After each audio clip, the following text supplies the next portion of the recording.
Crackdown 3, speaking of old games, um, Crackdown came out. That one that was announced, what, 5 years ago? Six? Right? Oh, Did they Um, keep getting like announced and then canceled and then announced? I don't think it was ever canceled, well, at least officially canceled. I think it was just announced and then they didn't talk about it, and then they talked about it again, and then it went dead for a while, and then it came back and it's out. Crackdown 3 on the Xbox One yay. and in the personal computer. So Leigh and I have played a bit of it. I think he's probably played more than me, but you probably get an idea of what that game is by playing, just a couple hours of it. I don't think it doesn't change dramatically throughout the course of it. You obviously get new abilities and stuff. Like it's kind of like, I guess you kind of call it like a little bit of an RPG where you're upgrading based on what you do. Skills for kills, as it were. Yeah, so that this has been a long time coming. This is the follow-up to Crackdown 2, I guess, even though from what I understand, it leans more into the things that people liked about Crackdown 1. And in a lot of ways, for me anyway, is a little bit refreshing to have a game like this that's just kind of like silly, off-the-wall craziness in a world of, I guess we're going to talk about Metro in a little while. Complete juxtaposition to like serious, slow-moving open-world games like Red Dead from last year or something like that. This is just throw you in a city and have some crazy fun. It's a strange thing. It's almost like it's a game from last generation in the respect of kind of this generation. I think we focus, if you're looking at it, because it's predominantly a single player experience, but it doesn't really follow the mode of what you expect from a single player. It's very much a jokey Saints Row-y maybe type effort. Yeah, it definitely feels a little bit like Saints Row. It's possibly got that essence of fun knockabout, but is not generally popular this generation, I guess. Mm-hmm. I would say it's not like deep. It's not meant to be deep. It's kind of I feel like we had Agents of Mayhem that didn't quite hit. That was supposed to be in that wheelhouse, and it I didn't play any of that game because the reception on that was not very good. But that was supposed to be in the vein of like Saints Row and stuff like that too. For me, the closest equivalent that I found when I was playing it was Sunset Overdrive. The kind of silly humor and everything like that, like not taking itself too seriously, but also just the like craziness of running around and the traversal abilities, and not really having to. It's not really a shooter. It's everything's locked on, so you lock on and you pull the trigger, and the bullets like pretty much automatically go to the enemy. There's no like, you don't have to worry about like weapon range or I guess some of the weapons have ranges, but you know what I mean. It's like it's very simple in its shooting, and you're more focused on trying to avoid the damage and jump around and cause as much mayhem as possible. And that just reminded me a lot of Sunset Overdrive, because that was like that too. You weren't focusing primarily on aiming at your enemies. You were focusing more on grinding and the traversal stuff. So it was almost as much of a Tony Hawk as it is a shooter. It's a Ratchet and Clank, I guess. Sunset Overdrive was, yeah. But it was funny when I was playing Crackdown 3. I kept wanting to grind. Like I kept wanting to jump Yeah. and press a button and grind. Like I wish that was an ability you could unlock farther on down the line, because that's what I wanted to do. Yeah, and I think the game feels good to play. Like they nailed what they needed to in terms of that. Like it's very responsive. It's I never had any, performance issues. I was playing on an Xbox One X. Excuse me.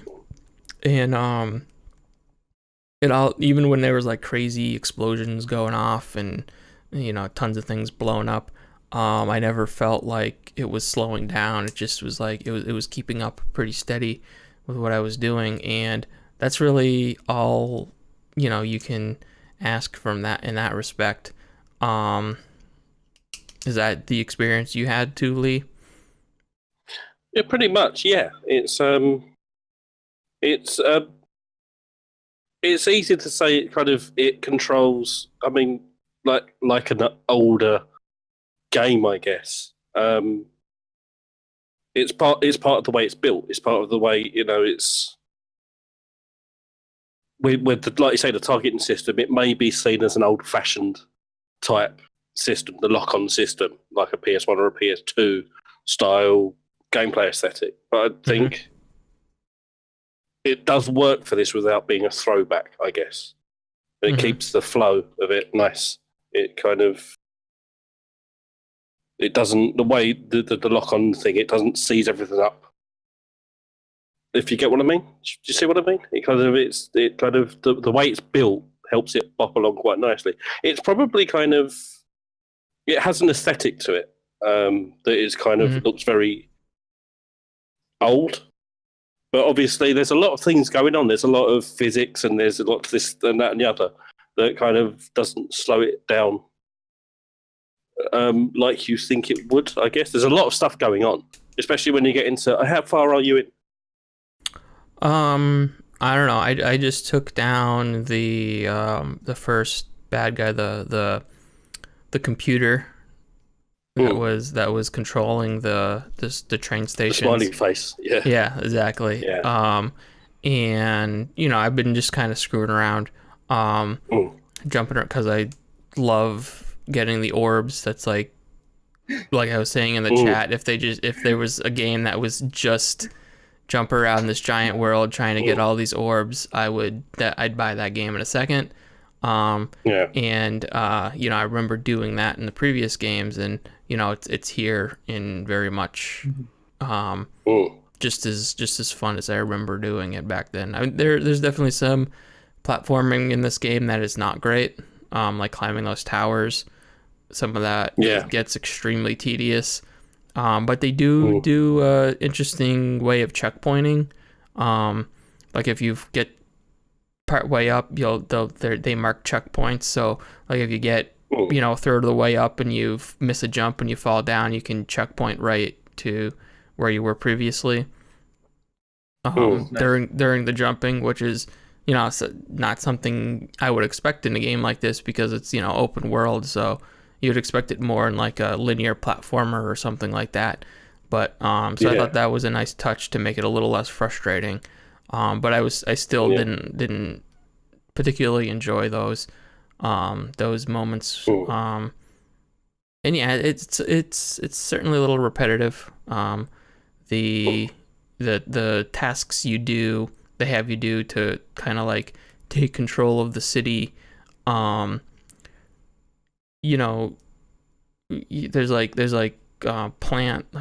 chemical plants you have to sabotage, and it's all pretty much the same. You throw some rocks into these drills, and then eventually you have to blow up this valve. But it's all in service of what the game is trying to do, which is just throw a bunch of bad guys at you and let you shoot them.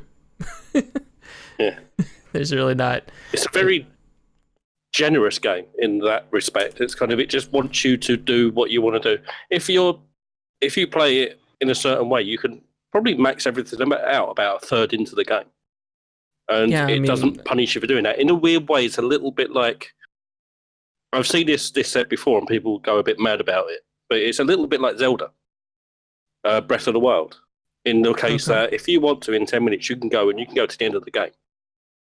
And you could probably beat the last boss. And that would be it. Kind of that thing. You just go straight to Ganon, and then you could technically complete it if you want to.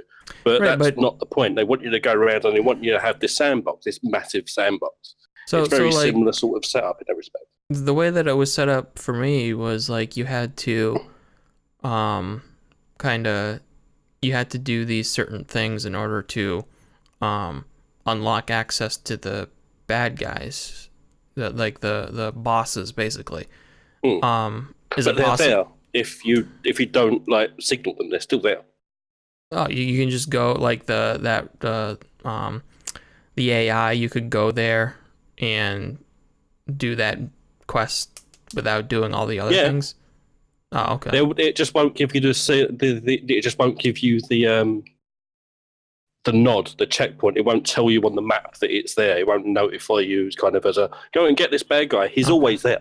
But they're you there. You could just walk in there. You'll probably get absolutely massacred. Yeah. But he'll always be there. You can literally walk into it without having the story trigger where he is. Okay. Yeah, I guess it's a little different because Ganon was like literally marked on your map. But so you would have to do that on a second playthrough in Crackdown. Like now that you know where they are, then you can go there immediately.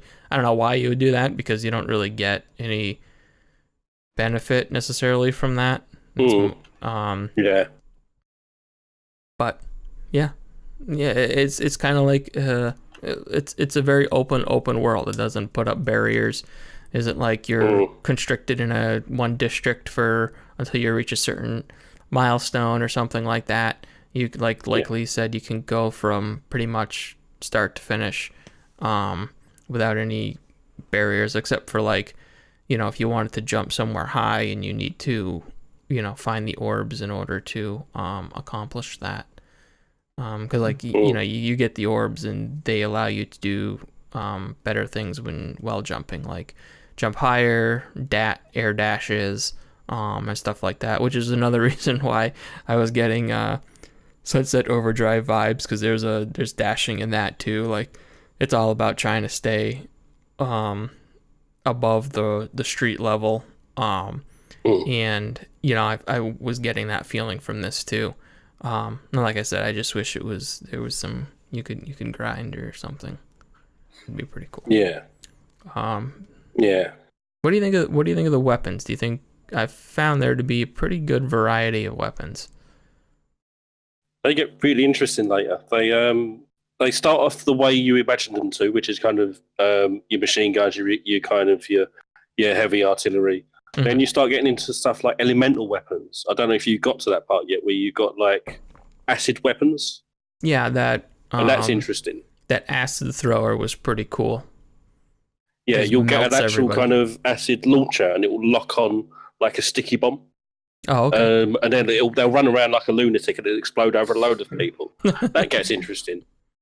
Yeah, that sounds when pretty you go even further, you start getting stuff like portal weapons, so you can fire portals, and that's when you start seeing the engine that looks fairly basic go nuts. It will suck everything that's in the area into a big ball and then explode everything and stuff like that. And that's when the physics of the system start looking really interesting. You've got like arc. I'm not sure what they're called, but yeah. So anyway, you've got like either portal grenades or portal.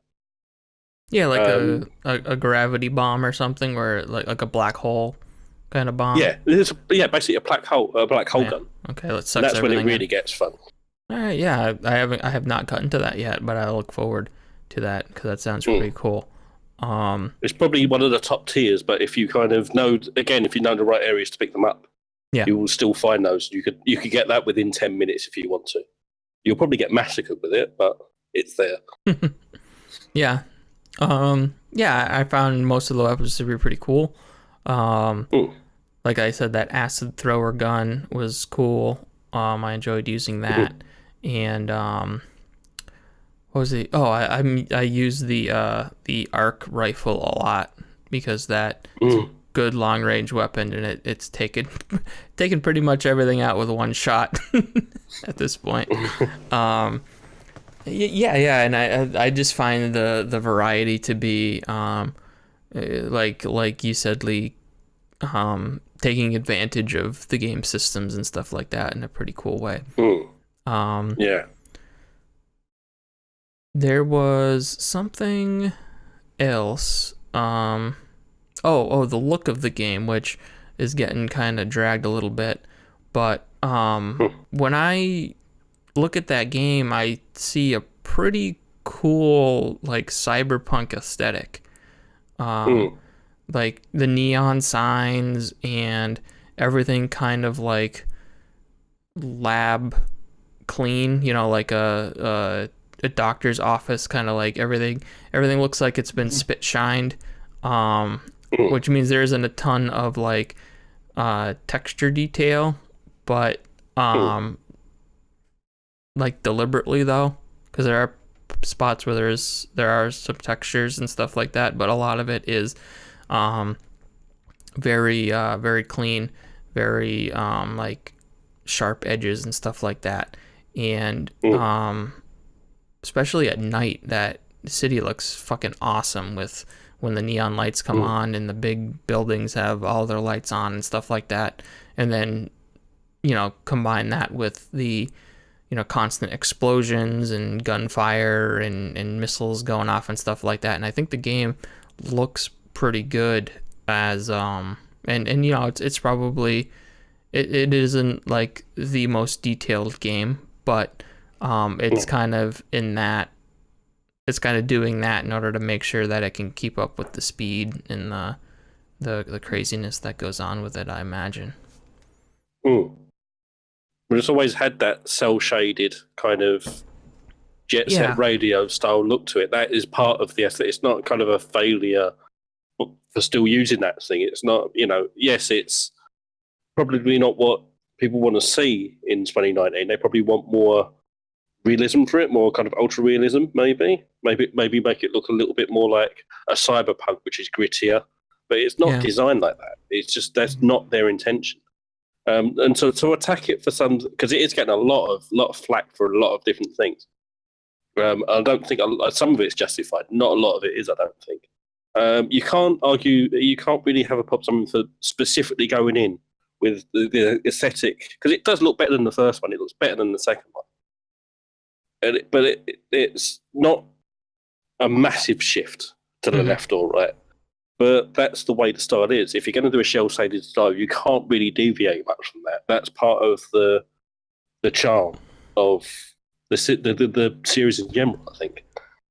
Yeah. It's the look of the game. Like, no one's gonna complain about Borderlands being cell-shaded when Borderlands 3 gets announced, and it's got big thick lines around the characters, which I'm assuming it's going to be the same art style. They showed the demo of the new system, and it's just a cleaner look of the old system. So it's the equivalent at the moment of people trying to compare Borderlands to Metro, which we're going to say later. It's not meant to look like a Metro. Right. Borderlands isn't meant to look like that. What's it called? Crackdown isn't meant to look like Infamous. It's not the same sort of thing. They're similar games. They're generally similar games, but they're not. They're going for a different aesthetic. Right. So and it's quite myopic to have a pop it for that. Yeah, I was never disappointed with the way it looked. Even with the pre-release stuff, I was like, that looks like what I would expect Crackdown to look like. And Terry Crews looks like Terry Crews. It certainly does. For the few moments that he is actually in the game. And I didn't play the multiplayer, but Leigh said you did, Leigh, and it's nothing special, right? No. Well, it's the antithesis of multiplayer, to have that sort of targeting system. Yeah. And then adapt it to something like that kind of... Because you've always had co-op in Crackdown. You've always had two-player co-op. The two-player co-op, by the way, is quite good. Co-op, yeah. If you have a bash at that, the two-player co-op in the campaign is pretty good. But it's... When you got a lock on it in a generally kind of deathmatchy type thing, it's a bit of a mess. Yeah, just like after I played some of the single player game and I was thinking about the way that this would work in multiplayer, I was like, this is it doesn't really seem like it would work out very well. unless they totally changed it. Like they took the lockout out, and you had to do manual aiming or something like that. Yeah, I mean the much kind of flaunted cloud destruction thing is more funny than you expect it to be, because once you view it through the prism of what it is, which is VR, it's not meant to have. People are complaining that the destruction doesn't have weight, but it wouldn't have weight because it's VR, and it is cool to kind of have that destruction thing going off. That's cool to see in its kind of fractured Tron type. The thing where it's just kind of crumbling almost unrealistically. It's definitely meant to look like that. It's definitely not what we saw when we saw, I think it was 2016, and literally buildings toppling sideways and stuff like that. Yeah, like buildings breaking into a billion little shards and stuff like that, which honestly at the time that didn't look realistic either. Like It looked like they were like made of ice, and then you smashed it with something and they just smash into a bunch of little shards. And that goes into another thing as well, which people are saying they took a lot. Obviously, what they saw in there, that was supposed to be implemented into the single player as well. That destruction, the crumbling cities, and you could blow everything down. No, that was never supposed to be in the single player. That was never supposed to be in the single player. Yeah, it was meant to be a. No. I'm sorry. No, they made it clear that the building destruction was only in the multiplayer. Did they? Yeah, that was all part of that announcement. It was like that was only supposed to be part of, because that's the only way that the cloud would work, is because you'd be connected online and you'd be connected to a server. So if you were the co-op section of it, yeah, because the co-op there was meant to have the co-op thing, and you could destruct around the co-op. No, just the competitive multiplayer. Yeah. No, but it wouldn't have worked anyway, because then you just collapse the buildings you want the orbs on. That's why they would have never put that in there, is because you would the whole so much of the game is based around having all the buildings in place and being able to jump on them and like you said, getting the orbs, or like climbing a tower to get to a boss or something like that. Like if you could just go and blow it up, then that wouldn't be what's the point? Yeah, that would be counterproductive to the whole flow of the game. But yeah, I mean, obviously they're going to treat this the way they do with maybe Sea of Thieves and stuff like that, when they keep adding content. I would assume they're going to add more to the multiplayer. Maybe, I don't know. They're two separate developers, I believe, doing it. Sumo did the single player. I don't know who did the multiplayer. I think it's a newer company, but yeah, I'm assuming they'll add more to both. I don't know if they've announced anything like that yet. I guess we'll see if it's worth it for them to do that. It was worth it for them for Sea of Thieves, because that's like all multiplayer, so they want to get people into it. All right, so before we move on, Derrick, do you have anything you want to ask us about Crackdown? I guess the only thing I was going to ask was, how's the flow of all the different mechanics? Like, how well does everything come together as a whole? Like, if you want to like jump around and traverse, like you're saying, but then all of a sudden you're going to lock on and shoot or use a skill. So that's what I was talking about with the lock on. Why that works is because you're locking on. You don't have to worry about aiming. So then you can jump up. You can double jump. You can dash to the left, dash to the right in midair to avoid shots and stuff like that. And I think it works. I wish it was a little bit more. Like I think it worked. Like I was keep going back to. I think it felt and worked better in Sunset Overdrive, because you had the grinding, and once you were up in the air, it was easier for you to stay up in the air and avoid all of the enemies and stuff like that.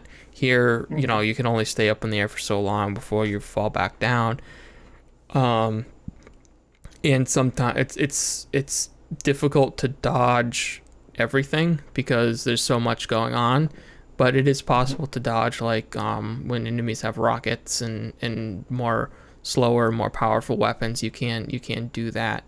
And yeah, I think I think it comes together pretty well. There isn't like a huge laundry list of skills and stuff like that, like abilities and things like that you're firing off and you get along the way. You kind of like, it's kind of like boiled down to, you know, your shooting will get better, your guns will get better, you'll get stronger, you'll be able to jump and dash more and stuff like that. Yeah, I remember that from like the first one. You'd start, by the end, you'd have like super strength. You could jump so high and stuff. Yeah, like that. and you can pick things up and throw things, like cars and stuff like that. And I guess there are some abilities like, I unlocked a ground slam. When you're in the air, you can hold, I forget which button it is, but you can just smash down into the ground and it kind of does like an area of effect damage to hit a group of enemies, and then you can, you know, work that into taking them out with whatever gun you have.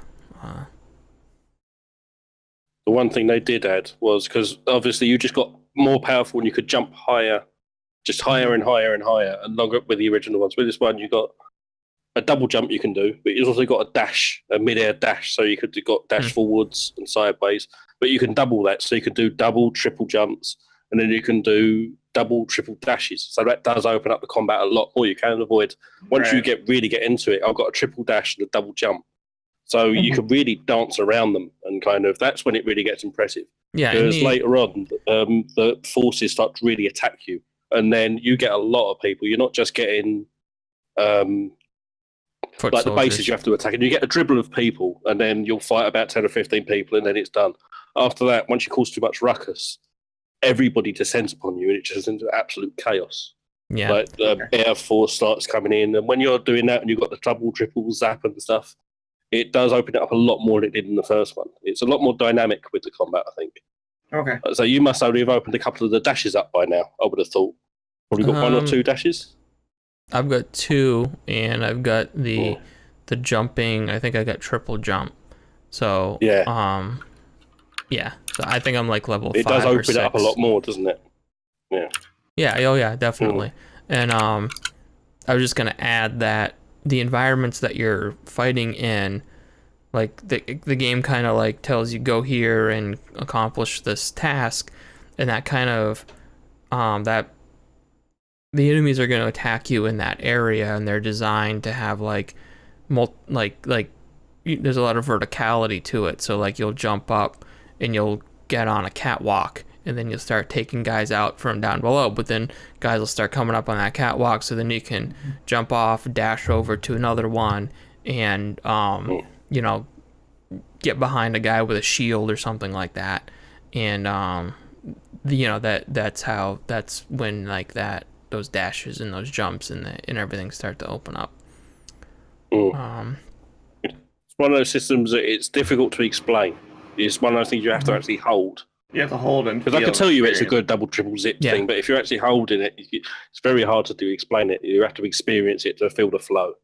Yeah. It's definitely once you get your hands on it and you play it, then it's like, oh, okay, this all makes sense, and it all comes together pretty well. That's good. Yeah,